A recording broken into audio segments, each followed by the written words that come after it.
السلام علیکم ورحمۃ اللہ وبرکاتہ، نحمده ونصلی علی رسولہ الکریم، اما بعد فاعوذ باللہ من الشیطان الرجیم، بسم اللہ الرحمن الرحیم، رب اشرح لی صدری ویسر لی امری واحلل عقدۃ من لسانی یفقہوا قولی۔ ناظرین، پروگرام اللہ کے خوبصورت نام کے ساتھ آپ کی خدمت میں حاضر ہیں۔ آج ہم انشاءاللہ اللہ سبحانہ تعالیٰ کے نام الرب کے بارے میں بات کریں گے۔ قرآن مجید کے آغاز میں اللہ تعالیٰ فرماتے ہیں الحمد للہ رب العالمین، تمام تعریف اللہ کے لیے ہے۔ کون؟ اللہ، رب العالمین، جو رب ہے تمام جہانوں کا۔ رب، ہاں رب کون ہوتا ہے؟ رب وہ جو ہمارا خالق ہے، صرف ہمارا نہیں بلکہ تمام کائنات کا، وہ جو سب کا مالک ہے، جس نے صرف پیدا نہیں کیا بلکہ وہ ان سب کا مالک بھی ہے، اور پھر صرف مالک ہی نہیں بلکہ ان کا مدبر بھی ہے، ہر چیز کو رزق دے رہا ہے، ہر چیز کی رہنمائی کرنے والا ہے۔ سب تعریف اسی کے لیے ہے۔ تو رب وہ ہوتا ہے جو تربیت کرتا ہے، جو پرورش کرتا ہے، جو نقص سے کمال کی طرف لے جاتا ہے، جو چھوٹے سے بڑا کرتا ہے، نشو نما دیتا ہے، بڑھاتا ہے اور مسلسل خیال رکھتا ہے۔ جہاں کہیں کوئی خرابی واقع ہو جائے وہاں وہ اصلاح بھی کرتا ہے۔ وہ رب صرف انسانوں کا نہیں، حیوانوں کا نہیں بلکہ تمام مخلوقات کا پیدا کرنے والا ہے، اور ان تمام کی ہدایت اور اصلاح کا کام بھی کرتا ہے۔ قرآن مجید میں اللہ تعالیٰ فرماتے ہیں ان ربکم اللہ الذی خلق السماوات والارض فی ستۃ ایام ثم استوى علی العرش یغشی اللیل النہار یطلبہ حثیثا والشمس والقمر والنجوم مسخرات بامرہ الا لہ الخلق والامر تبارک اللہ رب العالمین۔ بے شک تمہارا رب اللہ ہے جس نے آسمانوں اور زمین کو 6 دن میں پیدا کیا، پھر وہ عرش پر بلند ہوا، رات کو دن پر اڑا دیتا ہے، یعنی رات دن پر چھا جاتی ہے تو ہر طرف اندھیرا ہو جاتا ہے، جو تیز چلتا ہوا اس کے پیچھے چلا آتا ہے، اور سورج اور چاند اور ستارے اسی نے پیدا کیے، اس حال میں کہ سب اسی کے حکم کے تابع ہیں، وہی ان سب کو کنٹرول کر رہا ہے۔ سن لو، پیدا کرنا اور حکم دینا اسی کا کام ہے۔ بہت برکت والا ہے اللہ جو سارے جہانوں کا رب ہے، جو ہر آن اپنی تخلیق کے اندر، اپنی مخلوقات کے اندر وسعت پیدا کر رہا ہے، وہی جو زندگی دیتا ہے، وہی جو موت دیتا ہے، وہی جو ان سب کو انسانوں کے فائدے کا بناتا ہے۔ تو ہمارا ایمان ہے اس ذات پر، ہم اس کو اپنا رب مانتے ہیں۔ صرف ہم ہی نہیں، پوری کائنات اس کو اپنا رب مانتی ہے۔ تو اللہ جو رب العالمین ہے، ہمیں اس کا حق ادا کرنا ہے، اس کو اپنا آقا سمجھنا ہے، اس کی اطاعت کرنا ہے، اس کی عبادت کرنا ہے، کیونکہ یہ اس کا حق ہے۔ عام روزمرہ زندگی میں ہم دیکھتے ہیں کہ اگر ہم پر کوئی تھوڑا سا بھی احسان کرتا ہے، مثلاً آپ کسی راستے پر بیٹھے ہوئے ہیں اور آپ کو پیاس لگی ہے، کوئی راہ گزرتا شخص آپ کے چہرے سے پہچان لیتا ہے کہ آپ پیاسے ہیں، اگر وہ چلتے ہوئے پانی کی ایک بوتل آپ کو تھما کر چلا جاتا ہے تو آپ کے دل کا اس وقت کیا حال ہوگا؟ آپ اس کی طرف کس نگاہ سے دیکھیں گے؟ آپ کے دل میں کیسے جذبات پیدا ہوں گے؟ خود بخود آپ کا دل چاہے گا کہ آپ اس کا شکریہ ادا کریں، آپ اس کے لیے دعا کریں، حالانکہ آپ اس کو جانتے نہیں، آپ اس کو پہچانتے نہیں۔ اس کی پہچان صرف یہ ہے کہ اس نے پیاس کے وقت آپ کو پانی پلایا۔ تو اگر ایک انسان کا جو اجنبی ہے، جس نے صرف ایک احسان کیا ہم پر، اس کا ہم اتنا حق مانتے ہیں، تو پھر وہ جو دن رات ہمیں کھلاتا ہے، پلاتا ہے اور ہماری تمام ضروریات پوری کرتا ہے، اس کا ہم پر کیا حق ہوگا؟ اس کا حق یہ ہے کہ ہم اس کو پہچانیں، اس کی صفات کو جانیں، ان کو مانیں، ان کو ایکنالج کریں اور جو کچھ وہ کرتا ہے اس کو اپریشیٹ کریں، اس کا شکر ادا کریں، اس کے آگے جھک جائیں، ہر آن ہر لمحہ اپنے دل میں اس کو یاد کریں، اور صرف دل ہی میں نہیں، زبان پر بھی اس کے شکر کے الفاظ اور اس کی عبادت کے اظہار کے طور پر جو وہ ہم سے چاہتا ہے وہ کہنے والے بنے، اور پھر اپنی ساری زندگی کو اس کے حکم کے تابع کر لیں، جیسے زمین و آسمان کی تمام چیزیں اس کی اطاعت میں لگی ہوئی ہیں۔ آسمان اس کے حکم سے قائم ہے، سورج اس کے حکم سے نکلتا ہے اور اس کے حکم سے غروب ہوتا ہے، اور اسی کے حکم سے پھر دوبارہ طلوع ہوتا ہے، چاند اور ستارے اسی کے حکم سے مسلسل اپنی گردش میں رواں دواں ہیں، کھیتیاں وہ اگاتا ہے، بارش وہ برساتا ہے۔ یہ سب کچھ جو ہمیں نظر آتا ہے یہ خود سے خود نہیں بن گیا، یہ اسی نے پیدا کیا ہے، اور پھر پیدا کر کے وہ ان کو بھول نہیں گیا بلکہ وہ ان کی مسلسل حفاظت کر رہا ہے، ان کی پرورش کر رہا ہے۔ تو اللہ سبحانہ وتعالی نے قرآن مجید میں اپنا سب سے پہلا تعارف رب ہی کے حوالے سے کیا ہے کہ الحمدللہ رب العالمین۔ قرآن مجید میں یہ نام بہت کثرت کے ساتھ استعمال ہوا ہے، تقریباً 900 بار یہ لفظ آتا ہے اور مختلف معنوں میں آتا ہے، مختلف مقامات پر آتا ہے، کیونکہ یہ صفت وہ صفت ہے، یہ نام وہ نام ہے کہ جس کے اندر بہت سی صفات اکٹھی ہو گئی ہیں بیک وقت۔ اس لیے جب بھی بندہ اللہ سے دعا مانگتا ہے تو سب سے زیادہ کثرت سے جس نام سے پکارتا ہے وہ رب ہے۔ قرآن مجید کی بہت سی دعائیں ربنا یا ربی سے شروع ہوتی ہیں، کیونکہ انسان جب اللہ سبحانہ وتعالیٰ کے انعامات کو اور احسانات کو یاد کرتا ہے تو خود بخود اس کے منہ سے یا رب نکلتا ہے، یا ربی نکلتا ہے، اور ایسا ہونا بھی چاہیے، اس لیے کہ جس نے ہمیں پیدا کیا، جو ہمارا اصل مالک ہے، اس سے زیادہ ہمارا خیال رکھنے والا اور کون ہو سکتا ہے، جو صرف ہمارے ظاہر کو نہیں ہمارے باطن کو بھی جانتا ہے، جو ہمارے کہے بغیر ہماری ضروریات کو پہچانتا ہے، وہی ہے ہمارا رب۔ رسول اللہ صلی اللہ علیہ وسلم بھی اپنے رب کو ربی یا ربنا کہہ کر پکارتے تھے، اور بہت سی دعاؤں میں اس کا ذکر ملتا ہے۔ پھر اسی طرح مختلف احادیث میں آپ صلی اللہ علیہ وسلم نے اللہ سبحانہ تعالیٰ کو رب کہہ کر پکارا ہے۔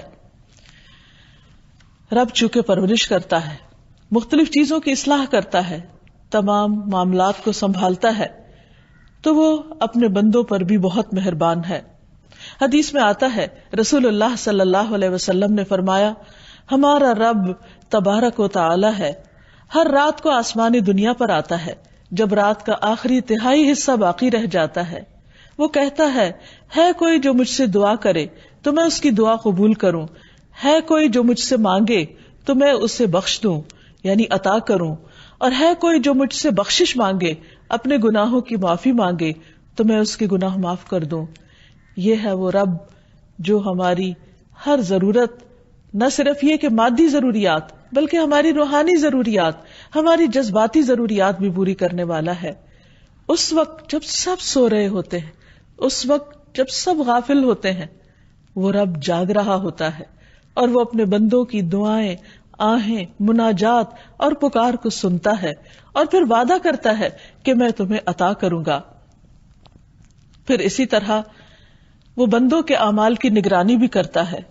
رسول اللہ صلی اللہ علیہ وسلم نے فرمایا، ہمارے رب کو 2 قسم کے آدمی بہت اچھے لگتے ہیں، ایک وہ جو اپنے بستر اور لحاف، اپنے گھر والوں، اپنے محلے والوں کو چھوڑ کر نماز کے لیے نکلتا ہے، تو اللہ تعالیٰ فرماتے ہیں، اے میرے فرشتوں، میرے اس بندے کو دیکھو جو اپنے بستر، لحاف، اپنے گھر والوں اور محلے والوں کو چھوڑ کر نماز کے لیے آیا ہے، میرے پاس موجود نعمتوں کی رغبت میں اور میرے ہاں موجود سزا کے خوف میں، یعنی یہ بندہ مجھ سے امید بھی رکھتا ہے اور مجھ سے ڈرتا بھی ہے۔ دوسرا وہ آدمی جو جہاد کے لیے نکلا، جب لوگ شکست کھا کر سب بھاگ نکلے تو اسے معلوم تھا کہ میدان جنگ سے فرار کا کتنا بڑا نقصان ہے، اس کی سزا کیا ہے اور واپس لوٹ جانے میں کیا ثواب ہے، چنانچہ وہ واپس آ کر لڑتا رہتا ہے یہاں تک کہ اس کا خون بہا دیا جاتا ہے، اور یہ عمل بھی وہ صرف میری نعمتوں کے شوق میں کرتا ہے، میری سزا کے خوف سے کرتا ہے، تو اللہ تعالیٰ اپنے فرشتوں سے فرماتے ہیں میرے اس بندے کو دیکھو جو میری نعمتوں کے شوق اور سزا کے خوف سے واپس آیا ہے اور اس کا خون بھی بہا دیا گیا ہے. ایسا شخص بھی اپنے رب کا بہت محبوب ہوتا ہے. اس حدیث سے پتہ چلتا ہے کہ اللہ سبحانہ وتعالی اپنے بندوں کے اعمال پر خوب نظر رکھتا ہے. یعنی جس وقت ایک بندہ اپنے گھر سے اٹھتا ہے، قدم باہر رکھتا ہے، مسجد کی طرف چلتا ہے، تو وہ اپنے رب کی نگاہ میں ہوتا ہے. یہی ہے رب کا رب ہونا، کہ وہ مسلسل اپنی نگاہوں میں رکھتا ہے اپنے بندے کو. پھر یہ کہ رب صرف بندوں کے اعمال کی نگرانی ہی نہیں کرتا، صرف وہ دیکھتا ہی نہیں کہ میرا کون بندہ کیا کر رہا ہے، بلکہ وہ ان کے اعمال کی بھی پرورش کرتا ہے. بندوں کی پرورش تو کرتا ہی ہے، بندوں کو تو بڑھاتا ہے، بندوں کے رزق کا انتظام تو کرتا ہے، لیکن وہ ان کے اعمال کو بھی بڑھاتا ہے. ایک حدیث میں آتا ہے کہ جو مسلمان بھی اپنی پاک کمائی سے کوئی چیز صدقہ کرتا ہے اور آسمان کی طرف صرف پاک ہی چڑھتا ہے، وہ صدقہ گویا رحمان عز و جل کی ہتھیلی پر رکھا جاتا ہے. سوچئے جب ہم کسی کو کچھ دیتے ہیں تو یہ سمجھتے ہیں ہم شاید کسی انسان کے ہاتھ پر رکھ رہے ہیں، لیکن اگر وہ پاک کمائی میں سے ہوتا ہے تو وہ آسمان کی طرف چڑھ جاتا ہے اور اللہ سبحانہ وتعالی اسے اپنے ہاتھ میں لے لیتا ہے، پھر اس کو بڑھاتا ہے، پھیلاتا ہے. جس طرح تم میں سے کوئی اپنے گھوڑے کے بچے یا پچیرے کو پالتا ہے، اس کی نشو نما کرتا ہے، اس کی تربیت کرتا ہے، اس کو بڑا کرتا ہے، یہاں تک کہ وہ ایک کھجور ایک پہاڑ کے برابر ہو جاتی ہے. یعنی اللہ سبحانہ وتعالی نہ صرف یہ کہ اپنے بندوں سے پیار کرتا ہے، بلکہ بندوں کے اعمال کی بھی نہ صرف یہ کہ خبر رکھتا ہے، بلکہ ان کی بھی افزائش کرتا ہے، ان کو بھی بڑھاتا رہتا ہے. پھر اسی طرح جو شخص اپنے معاملات اپنے رب کے سپرد کر دیتا ہے، یہ سوچ کر، یہ جان کر کہ میرا رب مجھے ضائع نہیں کرے گا، میرے معاملات کی خوب نگرانی کرے گا، میری مشکلات کو آسان کرے گا، تو رب اس کی امید کو توڑتا نہیں. ہم دیکھتے ہیں کہ کس طرح حضرت مریم کی والدہ نے اپنی بچی کو اپنے رب کے سپرد کیا. جب وہ پیدا ہوئی تو اس کا پورا واقعہ قرآن مجید میں آتا ہے سورۃ آل عمران میں.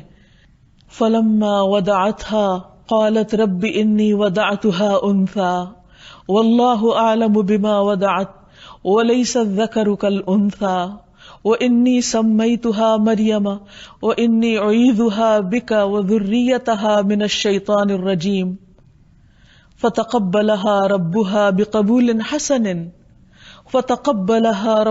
بِقَبُولٍ حَسَنٍ وَأَنبَتَهَا نَبَاتًا حَسَنًا وَكَفَّلَهَا زَكَرِيَّا كُلَّمَا دَخَلَ عَلَيْهَا زَكَرِيَّا الْمِحْرَابَ وَجَدَ عِندَهَا رِزْقًا قَالَ يَا مَرْيَمُ أَنَّىٰ لَكِ هَٰذَا قَالَتْ هُوَ مِنْ عِندِ اللَّهِ إِنَّ اللَّهَ يَرْزُقُ مَن يَشَاءُ بِغَيْرِ حِسَابٍ.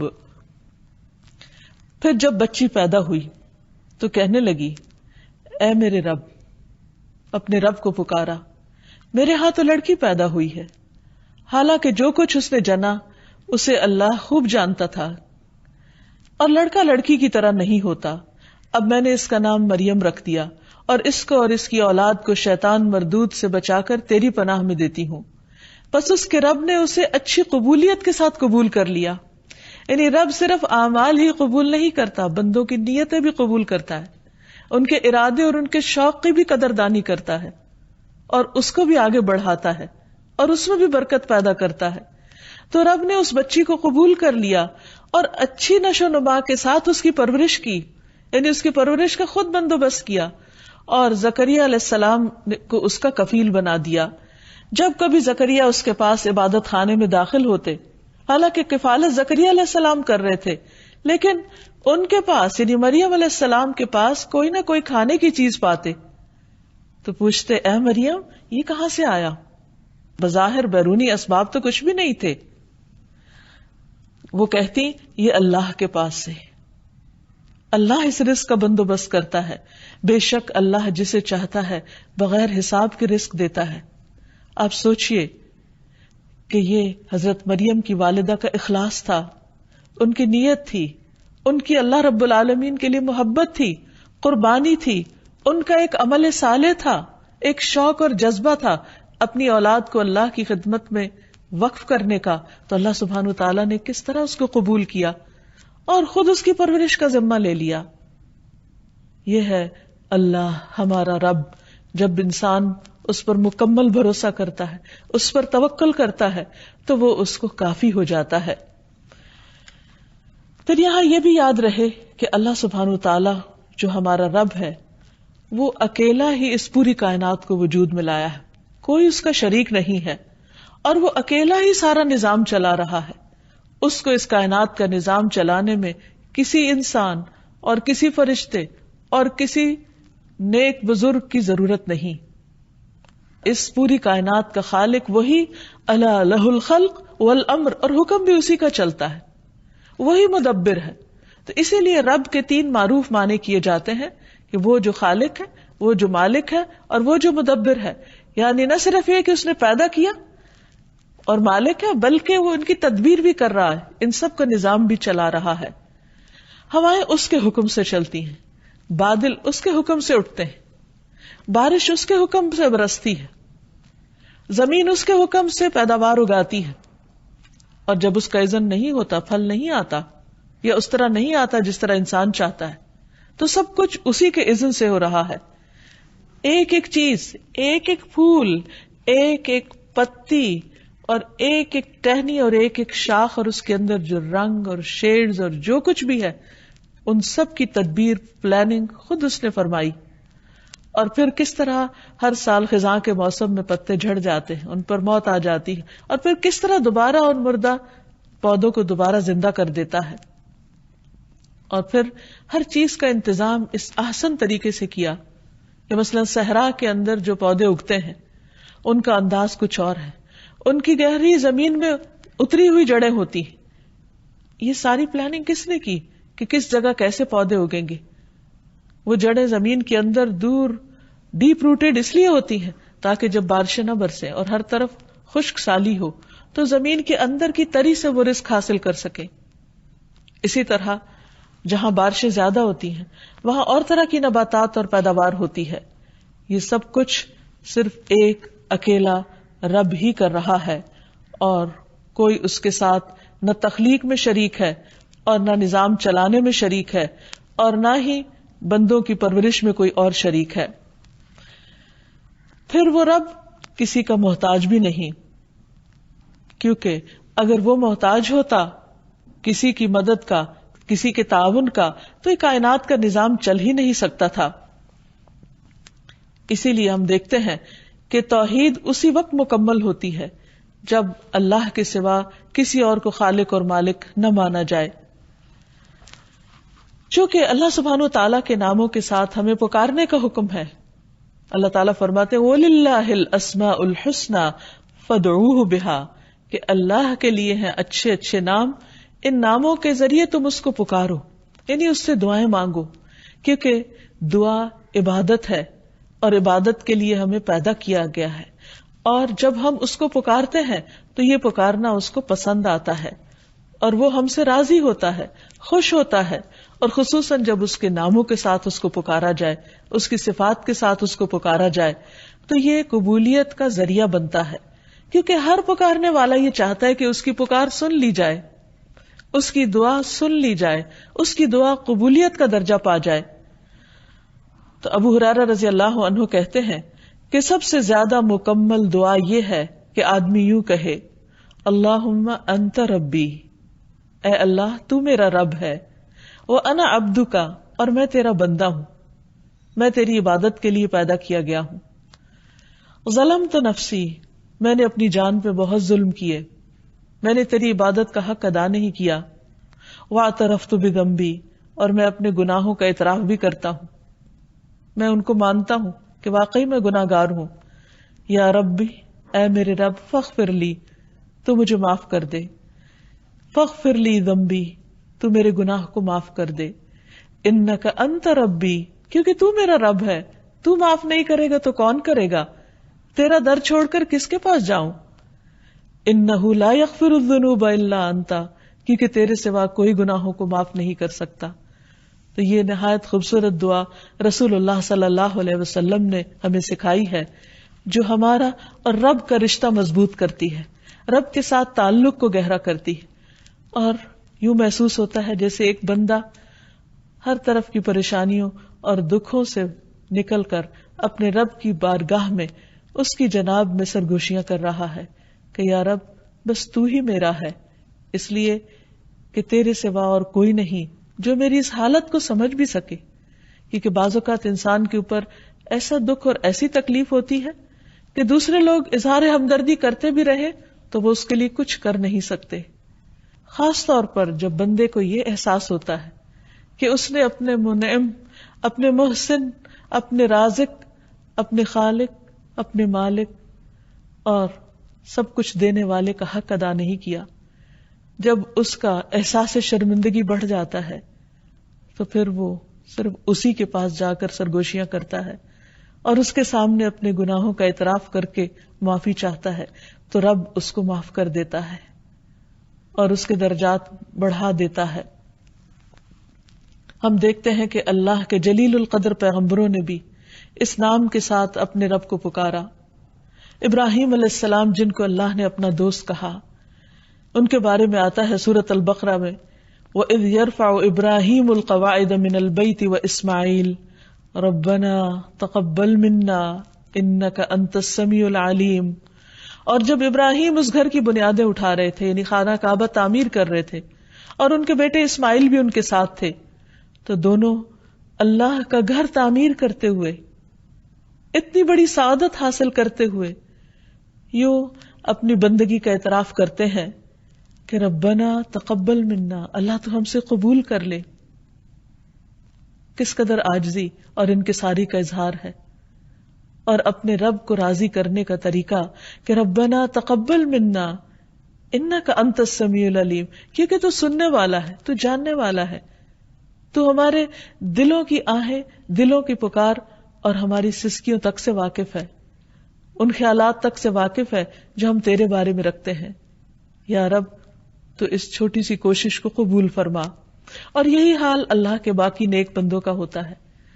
وہ رب کی جتنی بھی عبادت کر لیں، ان کی زبان پر یہی ہوتا ہے کہ اے رب تیری عبادت کا حق ہم ادا نہ کر سکے، جو بھی ٹوٹی پھوٹی کوشش ہم نے کی تو اسے قبول فرما لے. بلکہ سب کچھ کرنے کے بعد بھی ان کی نظر اپنے کیے پر نہیں ہوتی، اپنی غلطیوں اور خطاؤں پر ہوتی ہے، اور وہ رب کو پکارتے رہتے ہیں ربنا لا تؤاخذنا ان نسینا او اخطأنا. اے ہمارے رب تو ہمارا مواخذہ نہ کرنا، تو ہمیں نہ پکڑنا اگر ہم بھول جائیں یا ہم خطا کر لیں. ربنا ولا تحمل علینا اصرا کما حملته علی الذین من قبلنا. اے ہمارے رب ہم پر کوئی بھاری بوجھ نہ ڈال جیسے تو نے ہم سے پہلے لوگوں پر ڈالا. ربنا ولا تحملنا ما لا طاقت لنا به. اے ہمارے رب ہم سے وہ چیز نہ اٹھوا جس کے اٹھانے کی ہم میں طاقت نہیں. واعف عنا، تو ہم کو معاف کر دے، ہمیں بخش دے. واغفر لنا، ہماری بخشش فرما دے. وارحمنا، ہم پہ رحم فرما. انت مولانا، تو ہی ہمارا مولا ہے. فانصرنا علی القوم الکافرین، سو کافر لوگوں کے مقابلے میں ہماری مدد فرما. پھر اسی طرح ہم دیکھتے ہیں کہ باقی پیغمبروں نے بھی مشکل حالات اور اوقات میں اپنے رب کو اسی طرح پکارا. مثلا نوح علیہ السلام نے جب کشتی پر سوار ہو گئے تو پکارا رب انزلنی منزلا مبارکا، اے میرے رب مجھے مبارک جگہ اتارنا. وانت خیر المنزلین، اور تو بہترین اتارنے والا ہے. موسیٰ علیہ السلام جب فرعون سے بھاگ کر مدین کی طرف گئے تو وہاں پہنچ کر اپنے رب کو پکارتے ہیں رب انی لما انزلت الی من خیر فقیر. اے میرے رب جو بھی خیر تو نازل کر دے میں اس کا محتاج ہوں.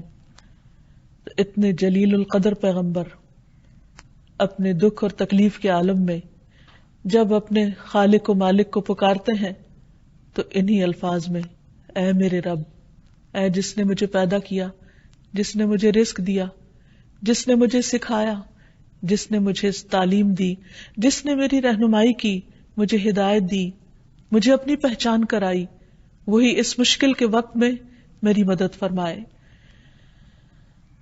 نبی صلی اللہ علیہ وسلم نے جس استغفار کو سید الاستغفار کہا ہے اس میں بھی اللہ کے رب ہونے کا اقرار ہے. اللہم انت ربی، اے اللہ تو میرا رب ہے. لا الہ الا انت، تیرے سوا کوئی معبود نہیں. خلقتنی، تو نے ہی مجھے پیدا کیا ہے، یعنی تو میرا رب ہے، تو نے ہی مجھے پیدا کیا. وانا عبدک، اور میں تیرا بندہ ہوں، یعنی تو رب ہے، تو آقا ہے، تو مالک ہے، تو حاکم ہے، تو الہ ہے، اور میں عاجز بندہ. سوچئے یہ کون کہہ رہا ہے؟ اللہ کے رسول صلی اللہ علیہ وسلم تمام انسانیت کے سردار ہیں، جو تمام پیغمبروں کے سردار ہیں، جو انسانیت میں سب سے اعلیٰ و عرفہ مقام رکھتے ہیں. ان کی بندگی کے اظہار کو دیکھیے کہ کس طرح اپنے رب کو پکارتے ہیں. وَأَنَا عَبْدُكَ، میں تیرا بندہ ہوں. وَأَنَا عَلَىٰ عَهْدِكَ وَوَعْدِكَ مَا اسْتَطَعْتُ، اور میں تیرے عہد اور وعدے پر جتنی مجھ میں استطاعت ہے قائم ہوں. اعوذ بک من شر ما صنعت، میں تیری پناہ چاہتا ہوں اس شر سے جو میں نے کیا. ابوء لک بنعمتک علی، تیری جو بھی نعمتیں مجھ پر ہیں میں ان کا اعتراف کرتا ہوں. یہ ہے ایک بندے اور رب کا تعلق. وابوء لک بذنبی، اور میں تیرے سامنے اپنے گناہوں کا اعتراف کرتا ہوں. فاغفر لی، تو مجھے معاف کر دے، تو مجھے بخش دے. فإنہ لا یغفر الذنوب الا انت، کیونکہ تیرے سوا گناہوں کو کوئی نہیں بخش سکتا. اسی طرح ایک بندہ مومن جب اپنے رب کو پہچان لیتا ہے تو اپنے سارے امور اسی کے حوالے کر دیتا ہے. سارے دن کے کام کاج میں تو اپنے رب کو یاد کرتا ہی ہے. جب سونے کے لیے جاتا ہے تو اپنے آپ کو اپنے رب کے حوالے کر دیتا ہے، کیونکہ اسے نہیں معلوم کہ سونے کے بعد دوبارہ اس کو جی اٹھنا نصیب ہو یا نہ ہو، کیونکہ دوبارہ اٹھنا بھی رب کے اذن ہی سے ہے.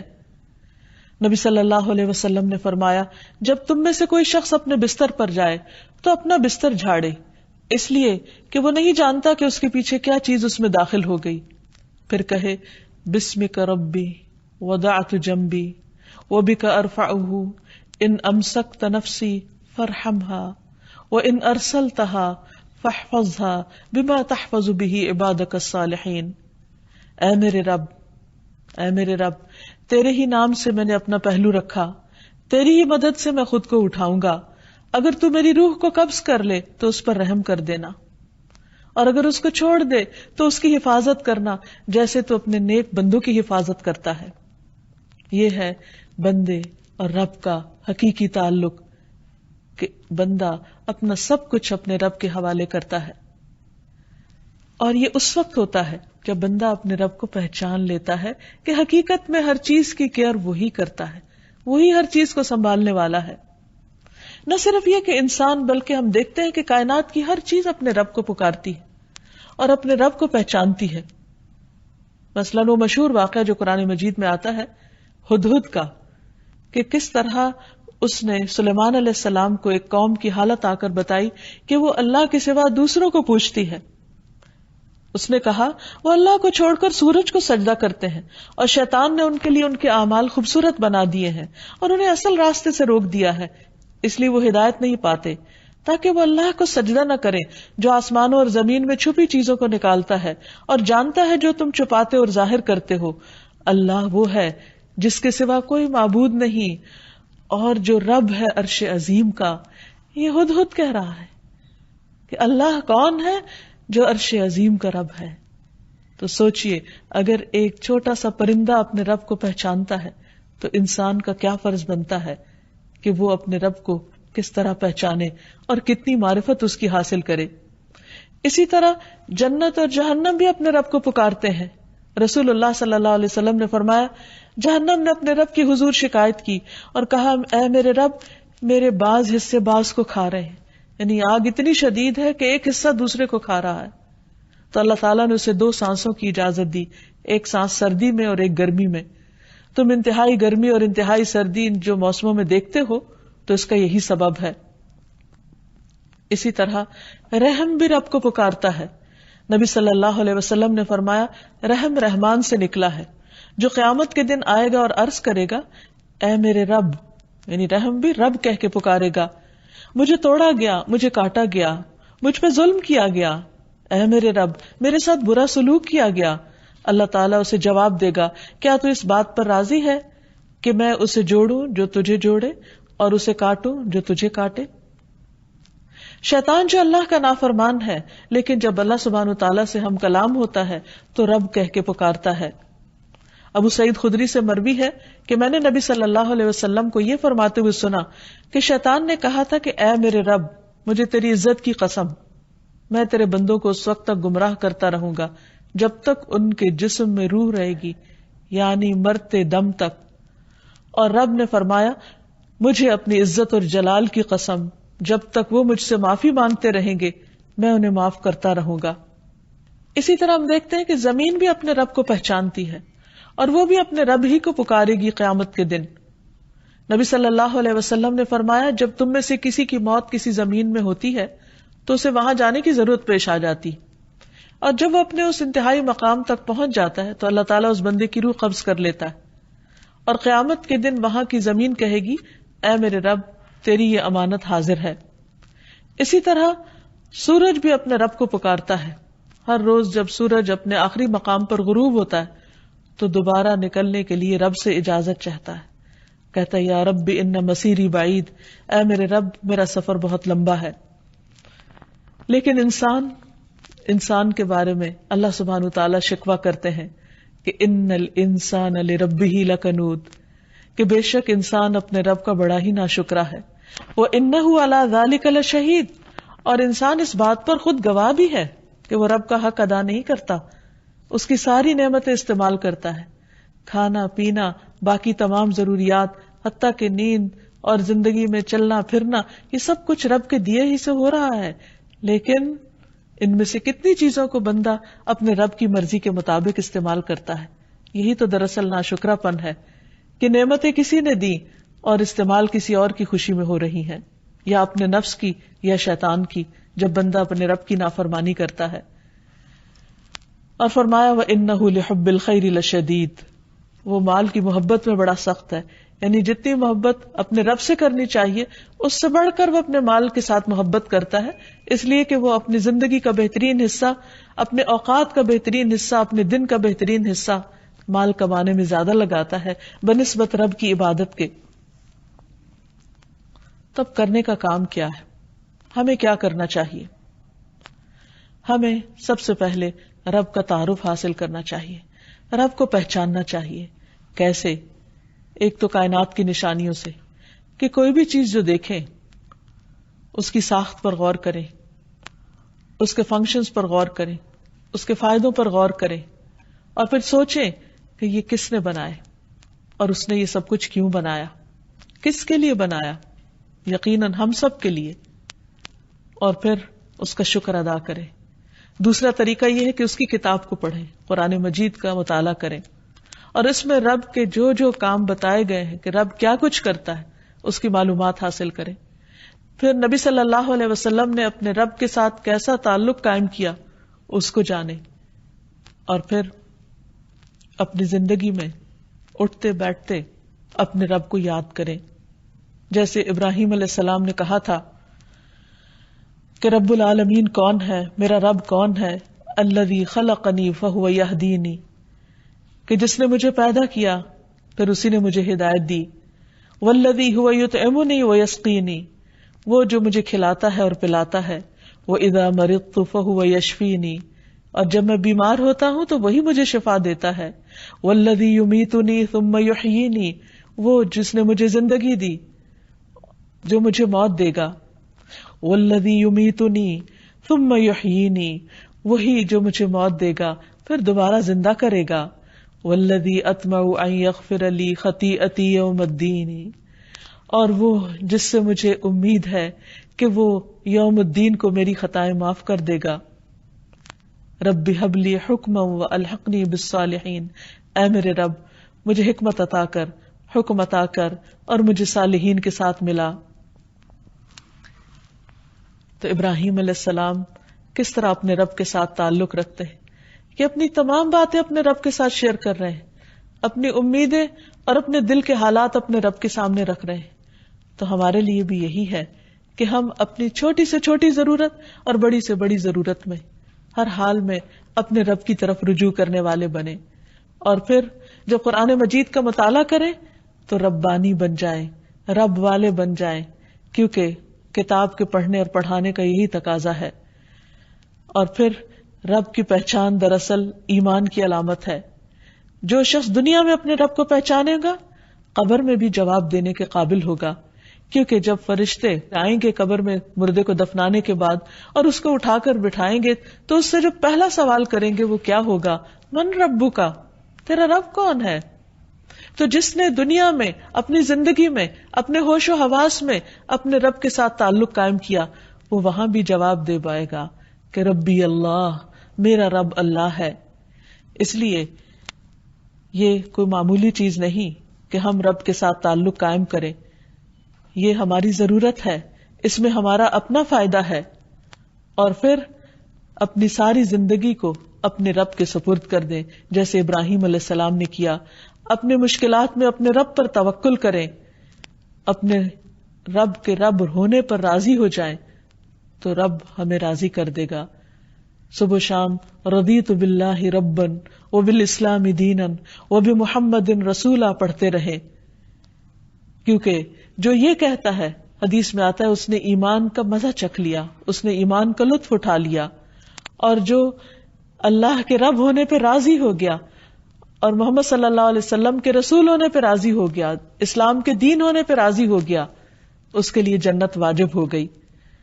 تو اللہ تعالیٰ سے دعا ہے کہ وہ ہمیں اپنی عبادت کی توفیق عطا فرمائے، ہمیں اپنی معرفت دے اور اپنا قرب نصیب کرے، صرف دنیا میں نہیں آخرت میں بھی ہمیں اپنے مقرب بندوں میں شامل کر لے۔ وآخر دعوانا ان الحمد للہ رب العالمین۔